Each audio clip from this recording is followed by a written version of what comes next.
아마 우리 중에 대나무를 모르는 사람은 아무도 없을 것입니다. 학자들은 줄기가 굵지도 않은 대나무가 매우 강한 것은 다른 나무와는 다르게 일정한 간격을 두고 매듭이 있기 때문이다 라고 설명을 합니다. 대나무는 어느 정도 자라면 스스로 자라는 것을 잠시 멈추고 마디를 만들어 그동안 자랐던 것을 매듭 짓게 되죠. 계속 자라나는 것이 더 효율적이라고 생각할 수도 있겠지만 대나무는 그런 방식을 택하지 않습니다. 잠시 멈추고 쉬면서 마디를 형성하고 매듭을 만들죠. 자라고 매듭 짓고 자라고 매듭 짓고 이런 과정을 반복하면서 대나무는 높게 강하게 자랄 수 있습니다. 만약 매듭이 없는 대나무가 있다면 그것은 조금 크고 굵은 갈대에 지나지 않을 것입니다. 대나무가 강한 것은 높이 때문이 아니라 매듭에서 비롯된다고 할 수 있습니다. 여러분, 우리의 믿음의 삶도 마찬가지입니다. 대나무가 자라면서 마디를 만들고 매듭 짓는 것처럼 우리의 믿음 생활도 그러해야 합니다. 건강한 그리스도인은 신앙생활 중에 진리의 매듭을 잘 만들어 나가는 사람들입니다. 우리가 신앙생활 하다 보면 병에 걸리기도 합니다. 사랑하는 이를 잃고 슬픈 일을 만나기도 합니다. 또 사업이 어려워지거나 부도나거나 경제적인 문제로 심한 압박을 받거나 고통을 당할 수 있습니다. 그런 고난과 아픔의 자리에서 믿음의 사람들은 하나님을 바라보면서 진리의 매듭을 만드는 거죠. 그렇게 진리의 매듭을 만들어야 다시 일어날 수 있는 힘을 얻게 됩니다. 그저 내 갈 길 바쁘다고 매듭을 제대로 짓지 않고 가게 되면 처음에는 그냥 잘 나가는 것 같이 보일지라도 금세 넘어지고 말 것입니다. 오늘 우리는 2023년 끝자락에서 올 한 해 우리의 믿음의 삶을 잘 매듭을 짓는 그런 시간이 되었으면 좋겠습니다. 지난 1년 동안 하나님께서 우리에게 베풀어 주신 은혜를 기억하고 앞으로 하나님의 은혜에 어떻게 반응하며 살아야 할지 가든 그런 멈추어 서서 우리 자신을 돌아보는 그런 의미 깊은 시간들이 되기를 바랍니다. 오늘 우리가 읽은 민수기 26장이 바로 그런 내용입니다. 40년 광야 생활을 마무리하고 가나안 땅에 들어가기 바로 전에 광야의 끝자리 모압 평지에서 하나님은 모세에게 이스라엘 자손의 수를 다시 세어라, 계수하라 라고 명령을 내립니다. 이제 광야 생활을 잘 매듭 지어라 라는 말씀입니다. 알다시피 이스라엘 자손의 수를 계수한 첫 번째 이야기는 민수기 1장에 나옵니다. 이때 계수된 사람은 애굽에서 나온 출애굽 세대들이었죠. 혹시 몇 명이었는지 기억하십니까? 20세 이상의 남자들의 숫자를 세었는데 총계가 60만 3,550명이었습니다. 그리고 40년이 지난 후에, 정확하게는 38년이 지난 후에 하나님은 다시 한번 이스라엘 자손의 숫자, 이제는 가나안 땅에 들어갈 사람의 수를 계수하라 라고 하신 것입니다. 자, 본문 1절 2절을 찾아서 읽겠습니다. 시작. 연병 후에 여호와께서 모세와 제사장 아론의 아들 엘르아살에게 말씀하여 이르시되 이스라엘 자손 온 회중의 총수를 그들의 조상의 가문을 따라 조사하되 이스라엘 중에 20세 이상으로 능히 전쟁에 나갈 만한 모든 자를 계수하라 하시니. 여기에 보면 연병 후에 하나님은 모세와 엘르아살에게, 제사장 엘르아살에게 이스라엘 자손의 총수를 계수하라라고 하셨습니다. 첫 번째 계수가 애굽에서 나온 사람의 수를 세는 것이었다면, 이 두 번째 계수는 가나안 땅에 들어갈 사람의 수를 센 것입니다. 모세가 하나님의 명령에 따라 각 지파별로 계수해 보았더니 그 숫자는 60만 1730명이었다라고 말합니다.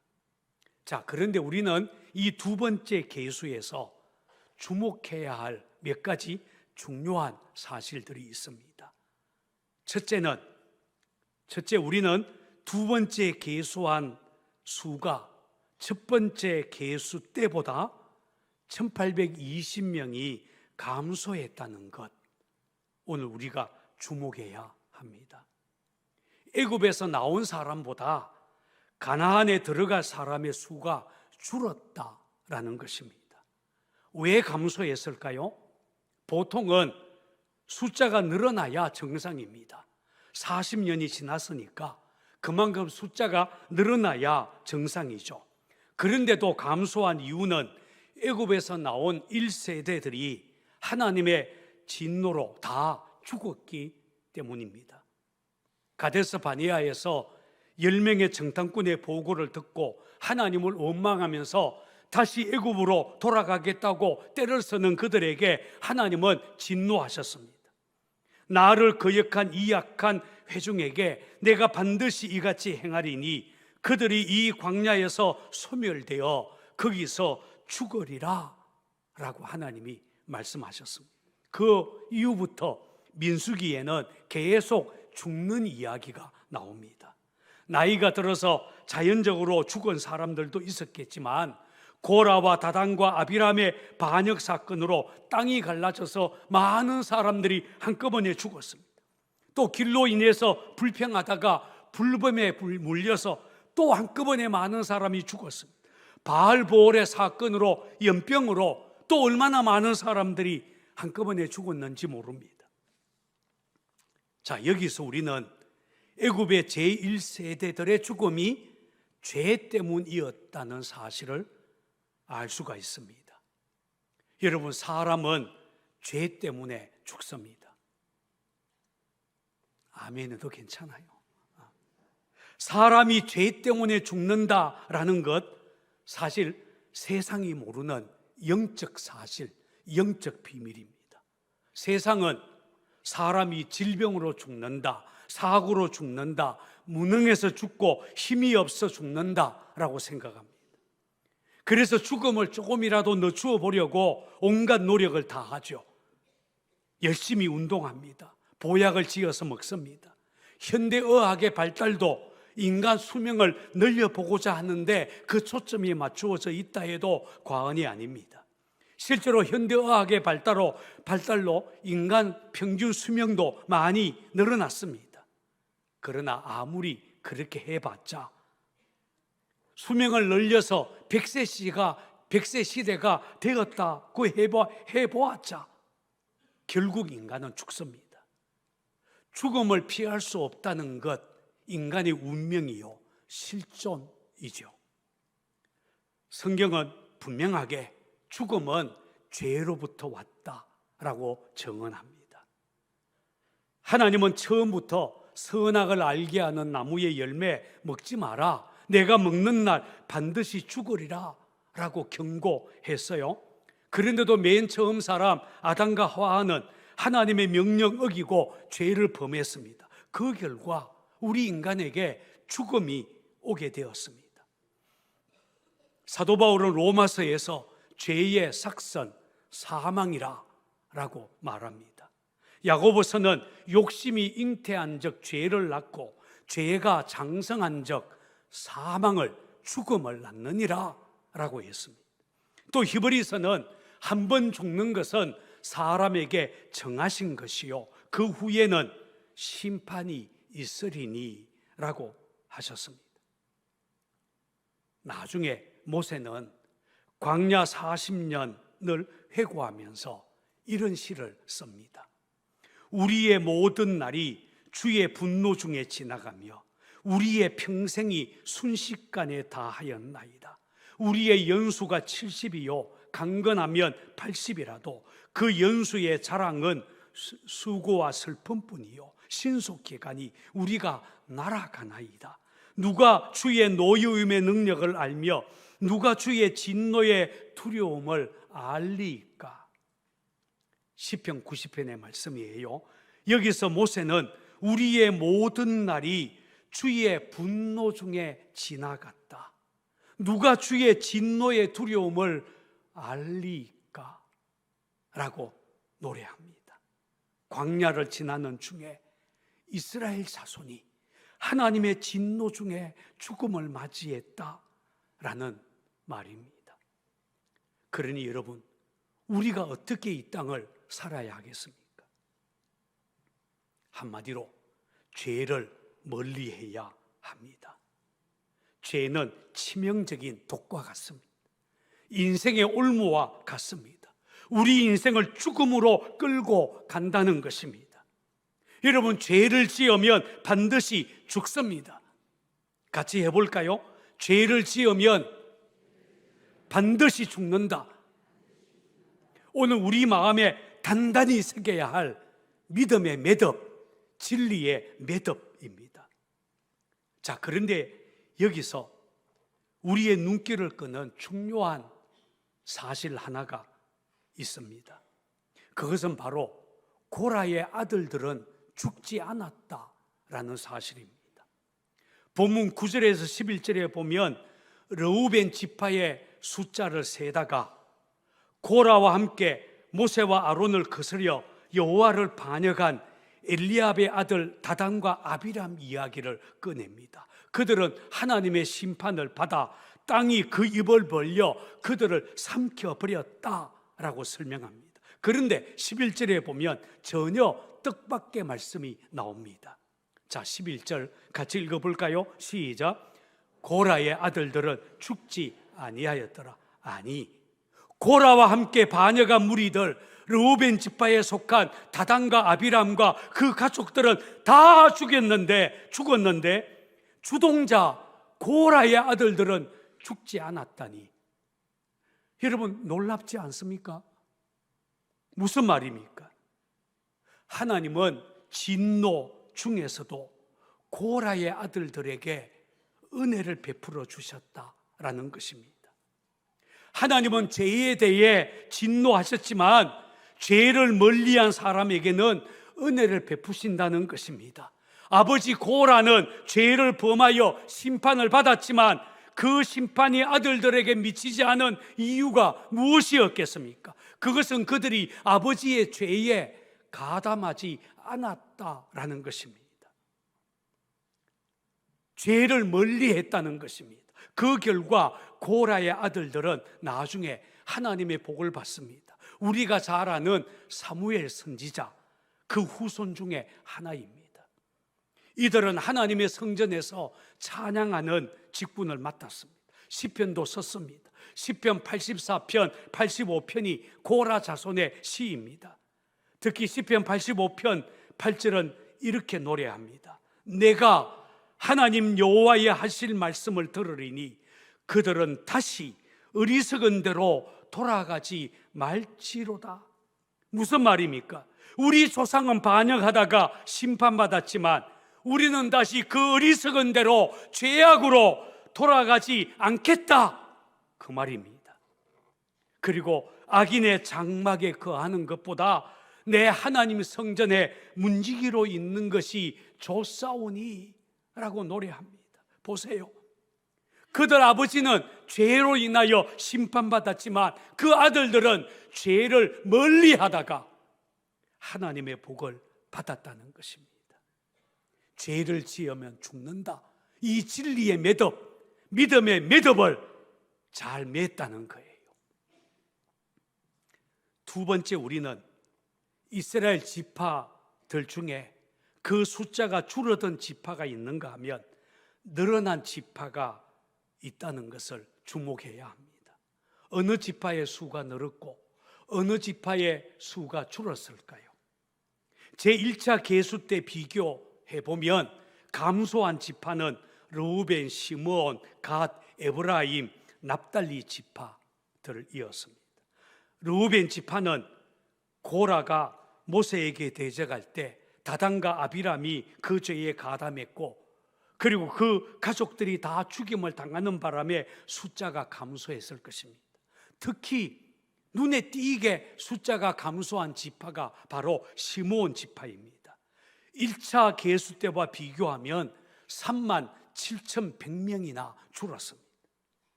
6만 명 가깝던 인구가 22,200명으로 뚝 떨어진 것입니다. 왜 이렇게 많이 줄었을까요? 바알보올의 사건 때 눈치 없이 미디안 여자를 데리고 자기 막사에 들어갔다가 제사장 비느하스의 창에 죽었던 사람 시므리가 바로 시므온 지파의 지도자였습니다. 바로 그 인구가 감소한 이유가 여기서 그 이유를 찾을 수 있을 거예요. 이때 시므리만이 아니라 시므온 지파에 속한 많은 사람들이 바알보올에 가담했고 연병으로 많이 죽었던 것입니다. 죄가 한 지파, 시므온 지파에게 화를 가지고 왔습니다. 2013년 12월 11일자 국민일보 계자시에 실린 이야기입니다. 성생활이 문란했던 한 청년이 매독이라고 하는 성병에 걸렸습니다. 몰래 치료를 하고 결혼을 했습니다. 그러나 첫 아기를 출산하게 되었을 때 잠복에 있던 매독균 때문에 아내가 그만 목숨을 잃고 맙니다. 태어난 아기는 매독균 때문에 한쪽 눈이 짓눌려서 태어났습니다. 이것을 본 젊은 아버지는 죄책감을 이기지 못하여 괴로워하다가 권총으로 스스로 목숨을 끊었습니다. 비극 속에 태어난 이 아기는 자라면서 한쪽 눈으로 세상을 삐뚤어지게 보면서 자라났습니다. 사람들을 저주하며 자기 인생을 비관하다가 미국의 제25대 대통령 윌리엄 맥킨리를 암살하게 됩니다. 한 사람의 순간적인 쾌락의 죄, 그 죄로 시작된 작은 죄가 한 여인과 아기의 인생을 망치고 한 나라의 대통령까지 죽게 만들었습니다. 여러분, 우리 인생의 비극이 어디서부터 시작되냐? 죄로부터 시작되는 것입니다. 그러니 죄가 우리 인생에 저주를 가져오고 죽음을 가져온다는 것 깊이 깨달아야 됩니다. 반면에 하나님의 복을 받고 은혜로 늘어난 지파들도 있습니다. 유다, 이사갈, 스불론, 므낫세, 베냐민, 아셀, 단 지파는 늘어났습니다. 사실 늘어나는 것이 정상입니다. 시간이 지나가면 인구가 늘어나야 합니다. 광야를 지나는 동안 하나님은 이 지파들에게 은혜를 베푸셔서 그 수가 줄어들지 않고 늘어나게 복을 주셨습니다. 그 중에서 가장 작은 지파였던 므낫세가 그 숫자가 눈에 띄게 늘어나게 됩니다. 무려 25,000명이나 늘어났습니다. 1차 계수 때는 32,200명이었는데 2차 계수 때는 52,700명이나 되었습니다. 왜 이렇게 많이 늘어났을까요? 오늘 본문은 성경은 설명하지 않지만 제 생각에는 하나님의 은혜 때문인 것 같습니다. 알다시피 므낫세는 요셉의 큰아들이었지만 동생 에브라임 지파가 더 큰 지파가 되고 므낫세는 이스라엘 지파 중에 가장 작은 지파가 되었어요. 그런데 광야를 지나는 동안 하나님은 므낫세 지파에게 은혜를 베푸시고 또 베풀어 주셨어요. 우리 하나님은 가난한 자의 하나님이요, 고아와 가부의 하나님이요, 약한 자의 하나님이요, 약한 자를 들어 강한 자를 부끄럽게 하시는 능력의 하나님이십니다. 므낫세 지파를 통하여서 그 하나님의 성품이 잘 드러난 것입니다. 그런데 특히 여기서 레위 지파의 수가 늘어났다는 것, 여러분 우리가 주목해야 됩니다. 레위 지파는 1차 계수 때보다 727명이 더 늘어났습니다. 여러분 창세기에 보면 시므온과 레위는 자기 누이 디나를 욕보인 세겜 사람들에게 잔인하게 복수를 행했다가 아버지 야곱이 죽을 때에 저주에 가까운 유언한 것을 들어야만 했습니다. 그때 야곱은 이렇게 유언을 했어요. 시므온과 레위는 형제요, 그들의 칼은 폭력의 도구로다. 그들을 이스라엘 중에서 흩으리로다. 야곱의 이 유언대로 시므온 지파는 이스라엘 중에 흩어졌어요. 점점 숫자가 줄어들더니 세력이 약해졌고 나중에 북쪽 지파 중에 다 흩어져서 소멸되어 버렸습니다. 그런데 레위 지파는 이상하죠. 달랐습니다. 레위 지파, 저주에 가까운 야곱의 유언에도 불구하고 오히려 하나님의 복을 받은 지파가 되었습니다. 언제 레위 지파에게 저주가 변하여 축복이 되었을까요? 그것은 시내 광야에서 그들이 하나님 편에 섰을 때였습니다.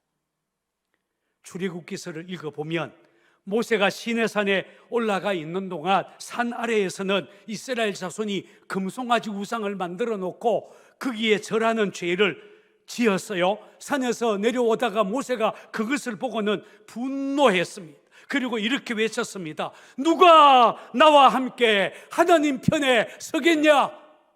그러자 그때 레위 지파가 나섰습니다. 그들은 하나님 편에 서서 모세의 명령에 따라 우상 숭배자들 칼로 죽였습니다. 그때부터 하나님은 레위 지파를 복 주셨습니다. 보라, 내가 이스라엘 자손 중에서 레위인을 택하여 이스라엘 자손 중에 모든 맞이를 대신하게 하였은즉 레위인은 내 것이라. 내가 그들의 기업이 되리라. 하나님 편에 선 레위 지파, 하나님은 그 수가 불어나게 하시고 그들에게 복을 주셨습니다. 그렇습니다. 죄를 가까이 한 시므온 지파는 점점 수가 줄어가고 약해졌지만 하나님 편에 선 레위 지파는 그 수가 늘어나고 하나님의 복을 받았다는 것입니다. 오늘 저는 묻고 싶습니다. 여러분은 지난 1년 여러분들의 삶은 늘어났습니까? 아니면 줄었습니까? 아니, 나이 든 것을 묻는 게 아니에요. 성경은 사울 왕과 다윗을 비교할 때도 이렇게 표현합니다. 다윗은 점점 강하여 가고 사울의 집은 점점 약하여 가니라. 하나님의 복을 받는 다윗에 대해서 점점 강하여 가고, 여러분 레위 지파 점점 그 수가 늘어나고, 저주받을 시므온 지파 점점 줄어가고 점점 약하여지고, 오늘 우리 상곡교회 성도들 여러분들의 삶과 가정이 점점 강하여지고 점점 늘어나는 하나님의 복을 누리게 되기를 바랍니다. 세 번째, 우리는 출애굽 세대에서 유일하게 2차 계수에 들어간 두 사람이 있었다라는 것을 주목해야 합니다. 누구였습니까? 갈렙과 여호수아입니다. 자, 본문 64절, 65절을 찾아서 같이 읽습니다. 시작. 모세와 제사장 아론이 시내 광야에서 계수한 이스라엘 사람은 한 사람도 들지 못하였으니 이는 여호와께서 그들에게 대하여 말씀하시기를 그들이 반드시 광야에서 죽으리라 하셨습니다. 이러므로 여분네의 아들 갈렙과 눈의 아들 여호수아 외에는 한 사람도 남지 아니하였다. 여기 보면 1차 계수에 든 사람들은 한 사람도 남지 않고 다 죽었습니다. 심지어 모세도 죽었습니다. 그런데 갈렙과 여호수아만은 가나안에 들어가게 되었습니다. 이들이 다른 사람과 달랐던 것이 뭐가 있겠습니까? 바로 믿음이었습니다. 하나님을 온전히 믿었기 때문에 그들은 가나안에 들어갈 수 있었습니다. 민수기 14장 24절은 이렇게 말합니다. 그러나 내 종 갈렙은 그 마음이 그들과 달라서 나를 온전히 따랐은즉 그가 갔던 땅으로 내가 그를 인도하여 드리리니 그의 자손이 그 땅을 차지하리라. 여러분, 여기서 우리가 알 수 있는 것은 믿음이 없이는 가나안 땅에 못 들어간다라는 것입니다. 다시 말하자면 믿음이 없이는 아무도 구원받을 수 없다는 말입니다. 하나님은 그 아들 예수 그리스도를 세상에 보내면서 우리 인간들에게 오직 한 가지만을 요구했습니다. 바로 믿음입니다. 성경은 이렇게 말합니다. 하나님이 세상을 이처럼 사랑하사 독생자를 주셨으니 이는 그를 믿는 자마다 멸망하지 않고 영생을 얻게 하려 하심이라. 그를 믿는 자는 심판을 받지 아니하는 것이요 믿지 아니하는 자는 하나님의 독생자의 이름을 믿지 아니함으로 벌써 심판을 받은 것이니라. 보세요. 그를 믿는 자는 심판을 받지 않는다. 믿지 아니하는 자는 벌써 심판을 받았다 라고 성경은 말합니다. 이스라엘 자손들을 보세요. 애굽에서 구원을 받았고 홍해가 갈라지는 기적도 받고 하늘에서 내리는 만나도 먹었고 반석에서 솟아나는 생수도 맛보았지만 하나님 믿지 않고 원망하다가 가나안에 못 들어갔습니다. 우리도 그럴 수 있습니다. 교회 다니고 봉사하고 때로는 하나님의 은혜를 맛보았더라도 참된 믿음, 존 웨슬리의 표현을 빌자면 A true faith, 참된 믿음이 없으면 구원받을 수 없다. 여러분, 진리의 매듭입니다. 히브리서는 이렇게 말합니다. 그의 안식에 들어갈 약속이 남아있을지라도 너희 중에는 혹 미치지 못할 자가 있을까 함이라. 그들과 같이 우리도 복음 전함을 받은 자이나 들은 바 그 말씀이 그들에게 유익하지 못한 것은 듣는 자가 믿음과 결부시키지 아니함이라. 복음을 들어도 믿음으로 반응하지 않으면, 다시 말해서 믿지 않으면 복음이 아무 소용없다, 구원에 이를 수 없다라는 말씀입니다. 언젠가 말씀드린 기억이 납니다만 김장한 목사님의 QT 365에 보면 이런 이야기가 나옵니다. 2019년 판이에요. 한 번은 노먼 루이스 목사님이 중국에서 예수 믿지 않는 대학생들을 상대로 복음을 전하게 되었다고 합니다. 설교가 끝나고 간단한 질문 시간을 가졌을 때 한 학생이 이렇게 물었다고 합니다. 목사님, 이미 중국에는 유교 사상이 퍼져 있고 불교 믿는 사람들도 많습니다. 그런데 우리가 굳이 서양 종교인 기독교를, 그것도 사회적인 불이익을 당하면서도 꼭 믿어야 할 이유가 있습니까? 그때 루이스 목사님이 이렇게 대답을 했다고 하지요. 맞습니다.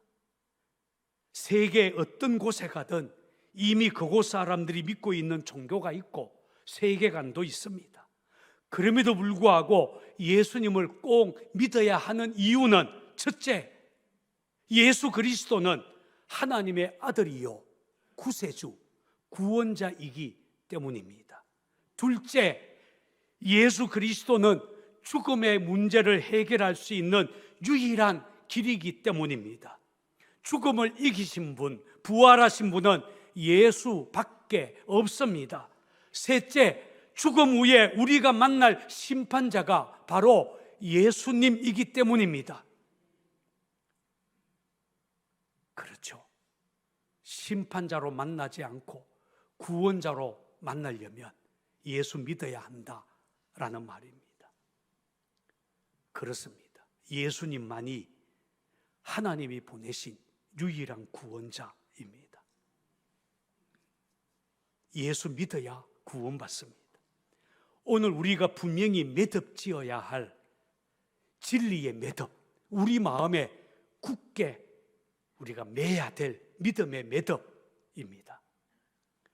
여러분, 하나님은 모세에게 광야 끝자락에서 이스라엘 자손의 수를 다시 계수하라, 가나안 땅에 들어갈 사람, 구원받을 사람 누구인지 계수하라 라고 하셨습니다. 출애굽 세대 다 죽었지만 참된 믿음을 가진 갈렙과 여호수아만은 가나안에 그 숫자에, 가나안에 들어갈 숫자에 포함되었습니다. 특히 죄를 가까이 하던 시므온 지파는 수가 줄었고, 하나님 편에 섰던 레위 지파는 복을 받고 수가 늘어났습니다. 자, 그렇다면 2023년 마지막 주일, 올 한 해의 끝자락에서 저와 여러분들이 분명히 매듭지어야 할 진리가 있다면 무엇이겠습니까? 한번 따라해 볼까요? 죄를 지으면 반드시 죽는다. 믿어야, 따라서 해봐요. 믿어야 그 땅에 들어간다. 한 번 더 따라합니다. 예수님만이 인생의 길이요 해답이다. 오늘 우리가 이 진리의 매듭 가슴에 분명히 새기게 되기를 바랍니다. 오늘 우리의 올 한 해의 삶을 잘 매듭 짓고, 그리고 다가오는 2024년, 내년을 기쁨으로 맞이하게 되기를 주의 이름으로 축원을 드립니다.